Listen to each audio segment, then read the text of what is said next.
اب صلاۃ التسبیح کا کیا طریقہ ہے اس کے بارے میں بالکل شارٹ کٹ میں بتاتا ہوں کہ صلاۃ التسبیح 4 رکعت والی نفل ہوتی ہے۔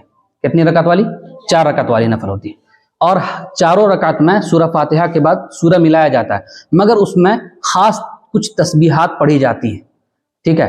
ہر رکعت میں 75 مرتبہ وہ تسبیحات پڑھی جاتی ہیں۔ کون سی تسبیحات ہے وہ؟ تسبیح یہ ہے، تیسرا کلمہ ہے سبحان اللہ والحمد للہ ولا الہ الا اللہ واللہ اکبر، یہاں تک ہر رکعت میں 75 مرتبہ پڑھنا ہے۔ پڑھنے کا کیا طریقہ ہوگا؟ سب سے پہلے نیت کرنا ہے کہ میں نیت کرتا ہوں یا کرتی ہوں 4 رکعت صلاۃ التسبیح کی، ٹھیک ہے، اللہ کے واسطے۔ اس کے بعد نیت باندھ لینا ہے، پھر اس کے بعد ثنا پڑھنا ہے۔ ثنا پڑھنے کے بعد 15 مرتبہ اس دعا کو پڑھنا ہے، اس تسبیح کو پڑھنا ہے۔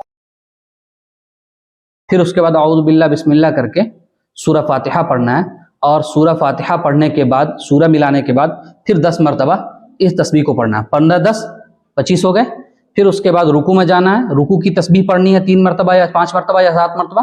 پھر تسبیح پڑھنے کے بعد پھر یہ تسبیح پڑھنا ہے 10 مرتبہ، تو 25 10 35۔ پھر اس کے بعد سمیع اللہ لمن حمیدہ کہتے ہوئے کھڑے ہونا ہے، ٹھیک ہے، اور ربنا لک الحمد کہنے کے بعد 10 مرتبہ پڑھنا ہے، 35 10 45۔ پھر اس کے بعد سجدے میں جانا ہے، سجدے میں جانے کے بعد سجدے کی تسبیحات 3 مرتبہ یا 5 مرتبہ یا 7 مرتبہ پڑھنے کے بعد یہ تسبیح پڑھنا ہے 10 مرتبہ، تو 45 10 55۔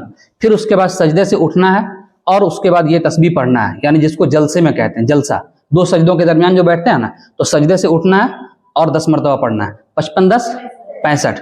پھر اس کے بعد سجدے میں جانا ہے، اور سجدے میں جانے کے بعد سجدے کی تسبیحات پڑھنے کے بعد 10 مرتبہ یہ تسبیح پڑھنا ہے، 65 10 75۔ پھر اس کے بعد کھڑے ہو جانا ہے، پھر اسی طریقے سے چاروں رکعت پڑھنا۔ سمجھ میں آئے؟